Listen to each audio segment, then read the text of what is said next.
waxaa maanta xariga laga jaray xarunta hooyada iyo dhallaanka degmada Banyaal. munaasabadii xarigaasi looga jaray waxaa ka soo qayb galay dhakhaatiir kala duwan oo ka kala timi magaalooyinka Buuhoodle iyo Woodward. isduwaha wasaaradda caafimaadka Puntland ee gobolka Cayn, gudoomiyaha ururka kalkaalo urur khayri isla markaasina gacanta ku haya dhismayaasha cusbitaalada waaweyn ee degmooyinka Woodward iyo Orbogays. xaruntan hooyada iyo dhallaanka ayaa waxaa dhisay ururka Daryeel oo ah urur dhalinyaro isla markaasina ka soo jeeda degmadaasi Banyaal. waxaana xaruntaasi hooyada iyo dhallaanka ee degmada Banyaal loogu magac daray ururkaasi iyadoona xaruntaasi lagu magacaabay Daryeel.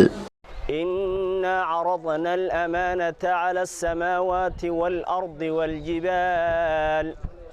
فأبين أن يحملنها وأشفقن منها وحملها الإنسان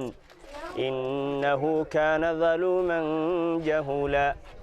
ليعذب الله المنافقين والمنافقات والمشركين والمشركات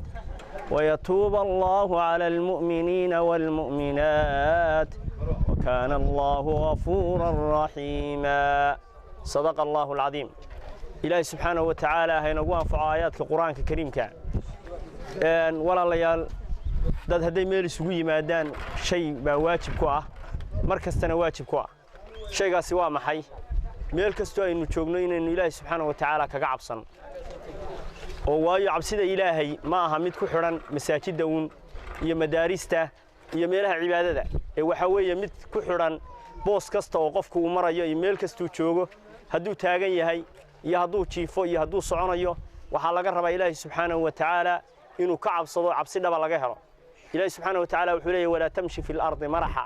innaka lan takhriqa al arda wa lan tablugha al jibala dura. Ilaahay subhanahu wa ta'ala isagoo inoo tilmaamaya itaal darideena iyo waxaynu nahay Daryeel oo dalka dibadiisa iyo gudihiisaba kala jooga waxay ku midoobeen fikirka ah in la horumariyo deegaamada aynu ku soo jeedno waxa wax qabadkoodii koobaad ama midhoodii koobaad la oran karaa MCH-kan waa midhoodii koobaad. Daryeel waxa la aasaasay bishii koobaad sanadkii hore waxaan maleynayaa wuxuu sanadkan soo bishii koobaad hal sano ma dhameysan isagoo hal sano dhameysan waxaanu joognaa midhiisii koobaad oo ballan qaaday hadda ka hor iyo kulankeenii kan ka horeeyay aan Banyaal nimi waxaanu ballan qaadnay inaan dhisi doono laba qol oo aan hortii naadir ka muuqda laba suuli baraagtii intaasaan ballan qaadnay markiina aan dhisi doono intiina waanu dhisnaa. ugu horreyn waxaan halkan uga mahadnaqayaa dhammaan xubnaha ururka Daryeel oo hawshan la'aantooda aysan socoteen. sidoo kale waxaan u mahadnaqayaa xubnihii kale ee ka qayb qaatay ee qaaraanka ku bixiyay inuu hirgalo xaruntan caafimaadku. sidoo kale waxaan u mahadnaqayaa oo aan la ilaawi karayn مسؤولكي بحيي دول كان أنا كدسني حرنتا دق محمد جوح أو ككوان صدق أنا بلاد مسؤولكي نسيي بان ليلاو كان اسمه الله ما هم قمضان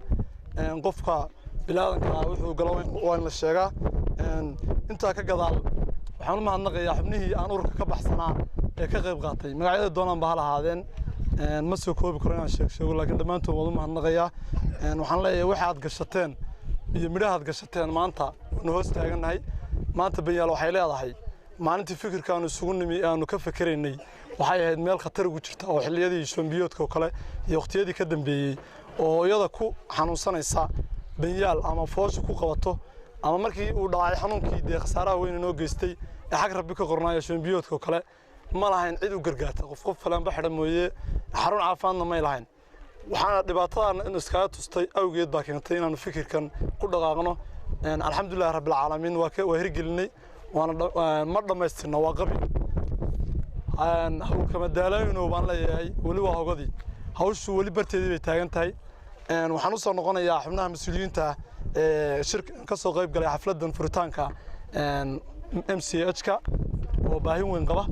MCH-ku shaqaaleyntiisii waxa laga sugayaa kulay isduwihii madax meel ka sareeyo la salaaxa ma jirtaa leeyahay isduwihii waa jooga kalkaan foundation oo waxyaalo waaweyn hadda ka qabtay deegaamada oo Orbogays iyo urur dhakhaatiir waaweyn ka dhisaya waa joogtaa mas'uul ka mid ah joogta Foosiya مسؤولين كلا كسر الدجمة دي يقبل قوة شوغان إنديو حدنا خلدنا ضد كتشوغ يدلفتي أو شيء كهول قلا deegaankana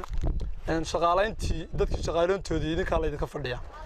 wax shaqaalaha looma hayo intaana waxaa keentay dhisideeda iyo qalabaynta yarinta yara taala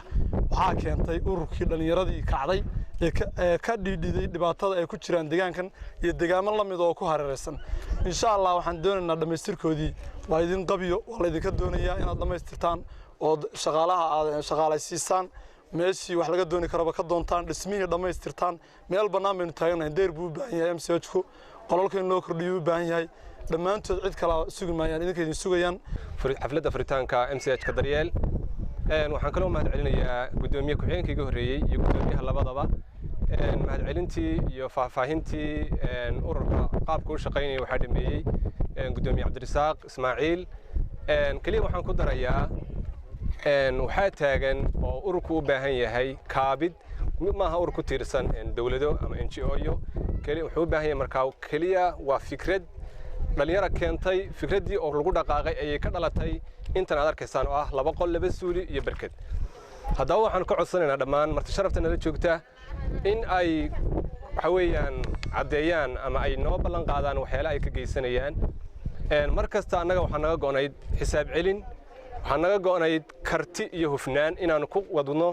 waxaan naga go'nayd qof kasta inuu ogaado wixii uu bixiyay meesha ay ku baxeen waxaan qof kasta siinaynay feedback ah $100 ama intii $1,000 aad bixisay waxaas lagu qabtay halkaasina ku baxday maqal iyo muuqaal itus oo itaabsi ayay wax iyagu ahayd dhammaan wad mahadsantihiin inta ka soo qayb gashay oo dhan gudoomiyaha iyo ku-xigeenkiisa iyo ururka Daryeel hawshan fuliyay iyo martida dhammaan wadin mahad celinayaa assalaamu calaykum waraxmatullaahi wabarakaatuh baxay dhalinyaradaas ururka Daryeel la yiraahdo u kacday waxa ugu kacday waxa weeye degmooyin ama tuulooyin idinka idlaaleeg baan lahayn hal qol iska badaa wax badano maadaama taasi timi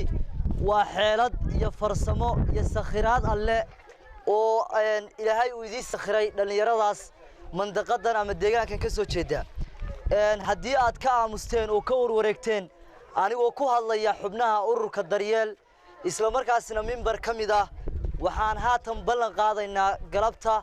in aanu ku dari doono dayrkii oo dhameystiran insha Allah reebayaalow dadku wuxuu wax ku noqdaa waxna ku gaaraa wax wada qabsi haddaan wax la wada qabsan cidina meel gaari mayso waxa taagnaanaysaan bartii baa taagnaanaysaan laakiin marka dadku ay wax wada qabsadaan ee meel looga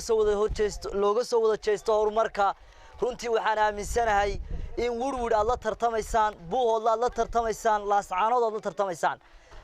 bal haddii aad aaminsan tihiin kunka shilina jeebkiina ku jira inaydan isticmaalin weligiin gaadhiga wareegaya biskuldhiiqa xagga dambe ku jira caqabadaas aad ku jiri doontaan oo waxaad daba taagnaan doontaan gaadhi yar oo bogosa oo midhadh biskuldhiiqa lagu soo qaado haddaad doonaysaan inaad guulaysataan oo wanaag gaadhaan isku tashta oo idinku wax qabsada ururka hirgeliyay madashan aynu taaganahay ama goobtan caafimaad ama MCH mid kastaba aynu maaragtay uga baahida aynu u qabnaha meel kastaba aan ku tilmaano maanta waxaynu ugu magac daraynaa ama boorarkiisa ku yaala waa MCH-ka aad baanu ururka Daryeel ee halka kan warbixintiisa aad ku dhageysanayseen ugu mahad celinaynaa fikirka wanaagsan iyo maskaxdii ay ka timi inay rugtan caafimaad hirgeliyaan ururka aad baan u soo dhaweynaynaa oo mahadnaqaynaa waxa weeyaan waxaan kaloo soo dhaweynayaa oo mahadnaqayaa iyaguna ka soo qaybgalayaasha ururka kalkaal foundation oo ay foosiya nagala fadhido iyo isuduwaha gobolka xubinta ka fadhida NDO iyo dhakhaatiirta kale la socota isuduwaha waa soo dhaweynaa qolada buuhoodle martida inoo timi waxa weeyaan reer bayaal waxaanu idinku hambaliyeynaynaa inaad maanta yeelateen rug caafimaad oo dadka ka hawlgala ee gobolkan ka hawlgala caafimaadka ay ku soo hirtaan idinku yimaadaan maaragtay hawlihiina lagu daryeelo inaad yeelateen taana waanu idin boorinaynaa waanu idin sheegaynaa qoladina reer bayaal inaad ilaashataan oo aad dhagaxa iyo maaragtay iyo maaragtay qashinkaba ka durkisaan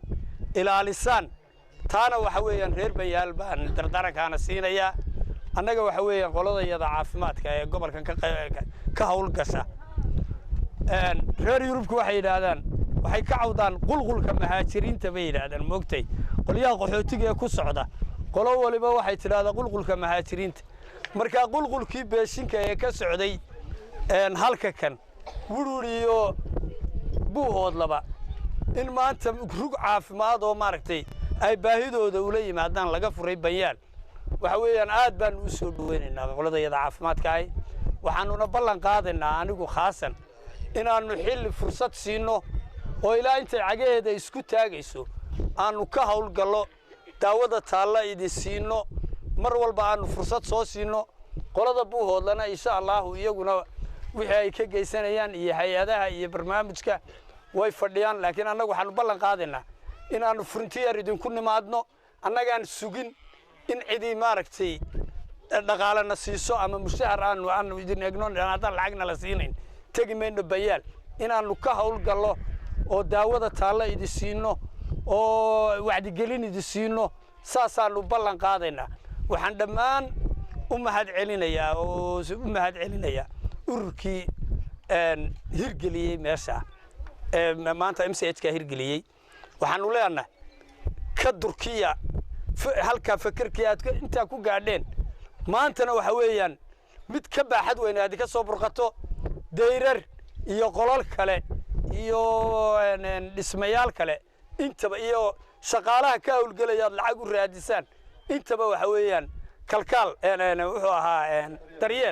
daryeel waan aad baan u soo dhaweynaynaa burkii keenay dhalinyartii keentay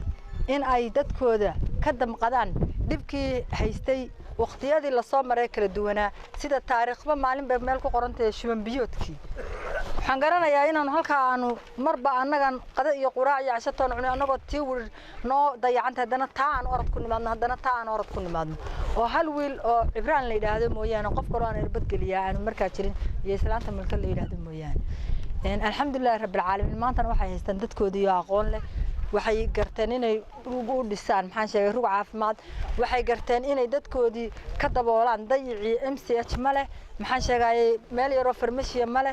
meel maxaan sheegay xabada kiniinka loo dhigo male hadda waqtigan lagu jiro daawooyinkii alaabtii aan hore ugu shaqaynaynay Banyaal kira ayay ku jireen waa dhalinyarta garatay in ay hoy hanti ay u dhisaan mar labaad iyo mar saddexaad iyo mar aflaadba waan ku dhiirigelinaa waana u hambalyeynaa waxaan jecel lahay oo ku ballan qaadana sidii Dr. Faarax sheegay inaanu isgarab taagno inaanu hil iyo hoob la garab taaganahay inaanu qaaraanka la gurayno inaanu la bixin doono inaan la shaqayn doono waxaan ballan qaadanay in anagoo lacag aan qaadanay ka shaqayn jirnay haddana aan ku xidhan sidii Dr. Faarax sheegay anaga lacag qaadanay intay heer gaadhayaan lugahooda si wacan isugu taagayaan inaan ka shaqayn doono waqti badan ma hayno hal kelmad baan rabaa inaan iraahdo cusbitaalkan waxaa furay dhalinyaro oo dhisay oo xilliga inoo dhisay maanta inuu furaynaay dhisay urur la yiraahdo daryeel sida MCH halka ku qoran waxayna ka doonayaan MCH sida meesha ku qoran inuu MCH laakiin inaynu MCH ka dhigno waxay inagu xidhan tahay innaga inagu xidhan tahay ha dadaalka daryeel bay ku xidhan tahay dadaalka deegaanka ku xidhan tahay dadaalka isuduwahay ku xidhan tahay dadaalka kalkaal maternity care bay ku xidhan tahay dafoosiye nagala joogto intaasaan ku soo ururinayaa hal qodob baan daba gelaya halka qodob waxa weey waanu haynaa shaqaalihii meeshan sii wadi lahaa aqoon ahaan iyo karti ahaan iyo xulasho ahaanna waanu haynaa halka waxaan rabaa inaan point yar inaan iftiimiyaan rabaa shaqaalihii meeshan ka shaqayn lahaa waanu haynaa wayna noo muuqdaan laakiin wixii aanu shaqaalaha ugu yeeri lahayn ama running costigi ama sustainability meeshan ku sii socon lahayd ayaan jirin gacanta daryeel ku jirin anigoo ku hadlay magacayga Foosiye Xaaji Dirir iyo magaca ururka kalkaal maternity care aad baan idin salaamayaa dhammaan ka soo qaybgalayaasha furitaanka MCH ka daryeel ee magaalada Banyaal hadalka inta badan waa la dhameeyay laakiin laba hadal baan ku noqonayaa horta sida loogu mahad celiyay dadka fikirkan lahaa aniguna hadda waan ku celinayaa aad iyo aad baan u mahadsantiin dhamaantiin waan garan karaa effortiga iyo shaqada geli karta dhismo la dhisay iyo xoogga la geli iyo fikirka marka dhalinyarada aad u mahadsantihiin waxa weeye marka laga hadlayo caafimaadka laba arrimood ayaa muhiim ah koowaad waxa weeye waxa la dhaho accessibility ama gaaritaan qofku inuu xarumaha caafimaadka gaari karayo gaaritaanka maanta waa la hayaa oo sarti way noo dhisan tahay oo dadkii deganaa Banyaal iyo Wirwir iyo Banyaal iyo agaarkiisa way ka maarmayaan maanta inay tagaan Wirwir iyo Buuhoodle marka gaaritaankii sarti waa noo dhisan tahay midda labaad waxa weeye inuu jiro muxuu ahaa muxuu ahaa adeega caafimaadka hadday noqoto dhakhtaradii hadday noqoto nurseska hadday noqoto daawadii labadaas ayaa caafimaadka laga qofkii meesha ma gaari karaa markuu gaarana muxuu ugu tagayaa marka hadda waa la gaari karaa wuxuu ugu tagi lahaa waa sidaad wiilashu sheegay in laga wada shaqeeyo weey waxa loogu tagaya in la helo dad ka shaqeeya oo quality leh in la helo service-kii looga baahan yahay taas waxa la wixii naga soo aada anaga organization waa ka qayb galaynaa gudoomiyaha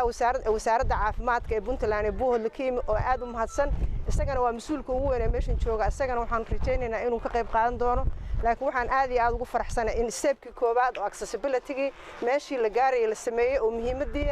isku taga service-ka in la helana waa la isugu wada tagayaa insha Allah anagana diyaar baan u nahay su'imeyadkan kanaanu halka isugu nimi intaba diyaariyay in aanu marsida maanta u nahay ururka Daryeel ayaa dhisay maxay hay'atay MCH-ka oo 2 qol iyo 2 suuli iyo baraagtii biyaha aad iyo aad baan ugu mahadnaqaynaa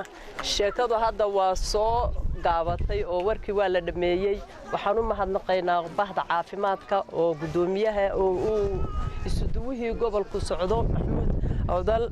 Daad hay'adan dhistay Daryeel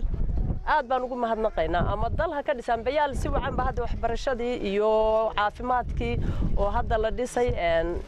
MCH-ka aad iyo aad bay ugu wanaagsan yihiin dal iyo dibadba way iska kaashadeen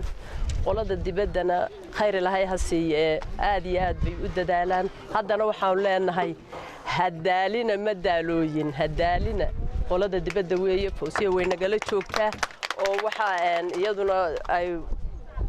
wadato Kalkaal Foundation way dhismaysaa talaababa talaabay ku xigtaa Daryeel talaabadii ugu horeysay qaaday ta kalena waaba loo ballan qaaday marti sharafka ururka Daryeel fududeeyay inuu dhiso 2 qol ee MCH-ka iyo bixiyihii dhulka oo ah Deeq Maxamed dhammaantood aad baan u salaamayaa waxaan aad iyo aad ugu hambalyeynaa oo aad iyo aad u soo dhaweynaa dhalinyarada xilqaantay ee u dhalatay deegaanka Banyaal ee la baxday ururka Daryeel ee loo hirgelisay inay noo dhisaan 2 qol oo MCH maadaama ay jireen cudurro badan oo dadka soo maray sida daraadeedna aanu la carari jirin deegaamada loo dhow sida Wirwir iyo Buuhoodle aad iyo aad baan ugu hambalyeynayaa waxaan anagu ballan qaadaynaa inaanu ilaashano oo aanu wixii awoodeeda aanu ku dari karno ku darno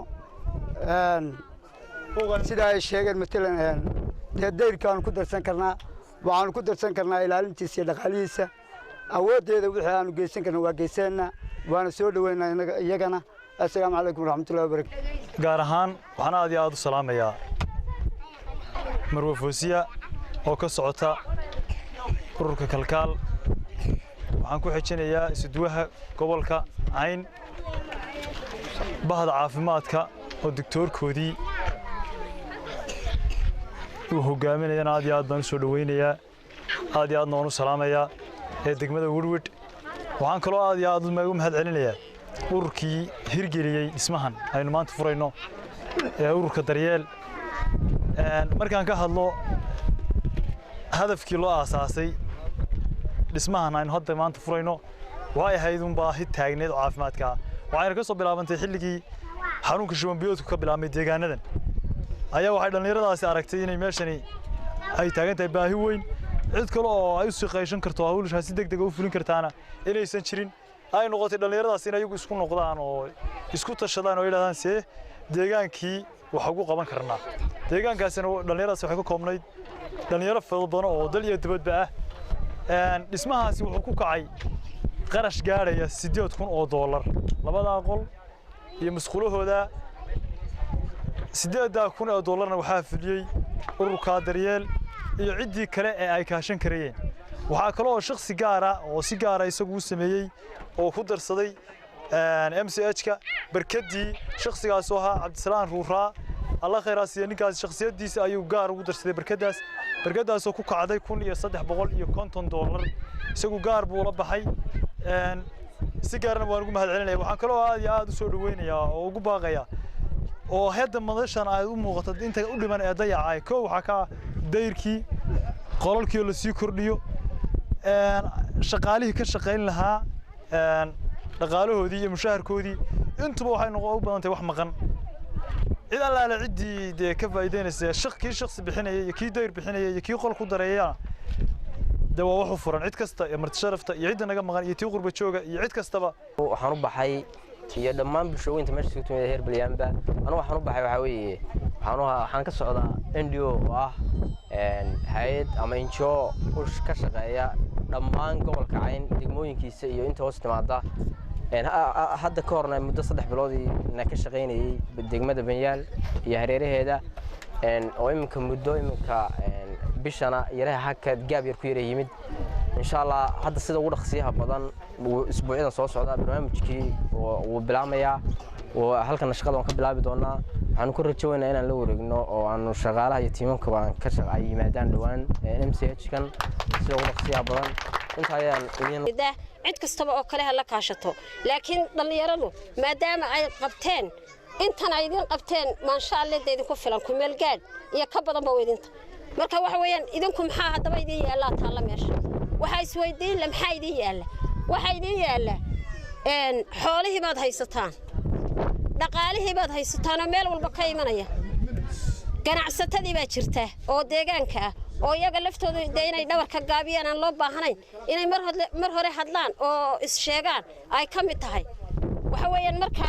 waxa loo baahan yahay inaad isxilqaantaan oo iskhasabtaan oo aad bixisaan maxay waxa idinka dhimanad ku darsataan anoo ku hadlaya caafimaadka gobolka Cayn kana socda wasaaradda caafimaadka dawladda Puntland waxaan salaamayaa hay'adda ama NGO-ga maternity kalkaal iyo NGO-ga daryeel ee dhalinyaradu ay maaragtay saxaqantii ay dhismahan dhiseen waxaan kaloo salaamayaa dadweynaha meeshan isugu yimi odayaasha bahda caafimaadka saxaafadda wasaaradaha kala duwan dadka khiyaarta ka socota dhammaantiin waxaan ku salaamayaa salaanta islaamka assalaamu calaykum waraxmatullaahi wabarakaatuh bacda salaan waxaan u mahadnaqayaa dadweynaha ama dadka ku nool tuulada maaragtay degmada Banyaal iyo dhalinyarada dhismahan u dhistay runtii aad baan ugu faraxsanahay awal waxaan ku faraxsanaa dhismaha ay u sameyn jirtay iyo horumarka ay sameynaysay maanta waxa igu darsamay farxadda labaad oo ah Banyaal aad baan taas idinka mahadnaqayaa inta kadib annaga waxaan nahay gobol ahaan xarumo aad bay u fara badan yihiin awood meel kasta ha noqotee waxay joogmarayaan 17 xarumood weeye waxa weeye 17 kaas markaas waa 7 center ama 7 MCH iyo 10 waxa weeye health post ama wax loo yaqaan BHC xarumaha inta leeg umad waxa xarunta u yar laba qof aa joogta ama hal qof aa joogta markaan dib ugu soo noqdo xarumahaas iyaga ah oo structure waxay u dhisan yihiin wasaaradahan bay u dhisan yihiin oo way isla shaqeeyaan oo ama xaq daawa ha noqoto ama xaq kale ha noqotay qaab wada shaqeyn ayay ku wada shaqeeyaan runtii waa wasaaradda kaliya gobol ahaan isku xiran ee qaab dawladeed u shaqeysa inta markaan ka soo gudbo innaga deegaan ahaan Sool iyo Sanaag waad ogtiin maanta xaaladdeedu meesha marayso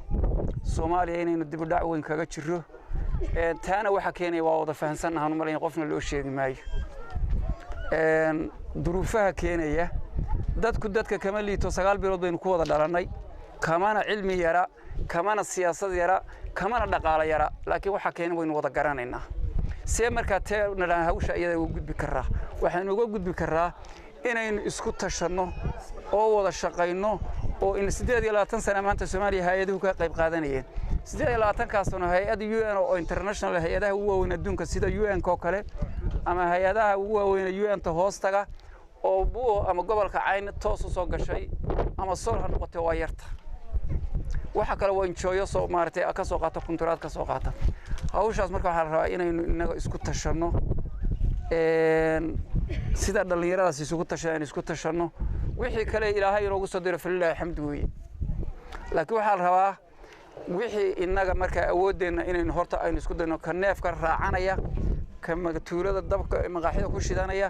inaynu isku dayno in maaragtay aynu maaragtay inaga aynu isku tashanno oo waxaanu qabsan karno horta aynu dadka tusno gobolada kale waxay ku hormareen inta badan 90% waxay ada u qabteen maaha de qofkii og baa oge waxay horumarka ku gaareen dadkooda isku tashaday ama qurba joog ha noqoto ama kuwa gudaha jooga ha noqdeen marka waxa weeye sidan oo kale markii hore waxa banyaal ahayd hawsheedu markii ugu dambeysay berigi waxay ahayd baan u maleynayaa shubanbiyoodku aad u dhacay in yar dabadeedii de guri halka ku yaalo magaalada geesay geeskiisan ku daaweynay galabtii dadka maantana alxamdulillah hooy baynu haysanaa center baynu haysanaa inta gobolka cayn ka dhisan marka laga reebo sool joogto waxagla toosii 2 qol ka dhisay mooyaan inta kale dad waxa dhistay dadka isku tashaday ama qurba joog ha u dhisto ama ha u dhisto bahalkii marka anaga waxaan rabnaa meeshii Hellsboss marka ay tahay MCH uu gaari doonaa dadaal gaari doontay anigana isku duw ahaan waxa weeye weydin la garab taagnahay muhiimaduna waxa weeye hooyada foolanaysa inay halkan ku dhasho qofkii xabad keenaysa in halka laga siiyo annaga iyo wuduna waxa weeye wixii kale aan maarka waa ka qayb qaadanaa insha Allah anigu isku duw ahaan maadaama xaruntii ay cusub tahay waxaan idin ka ballan qaadayaa wixii daawaan heli karo wixii qalab aan heli karo tababarka shaqaalaha oo wixii heer gobol aan ku tababar karo ayaan idin ka ballan qaadayaa taasaan idin sameynaa degmada tani banyaal ayaa waxay tahay mid maalmahan dambaba cagta saartay dhabaha horumarka waxaana bulshada degmadaasi ku nool ay yihiin kuwo iyagu muujiyay olole ay ugu tala galeen iskaa wax u qabso Sakariya Maxamed Ciise Wadani banyaal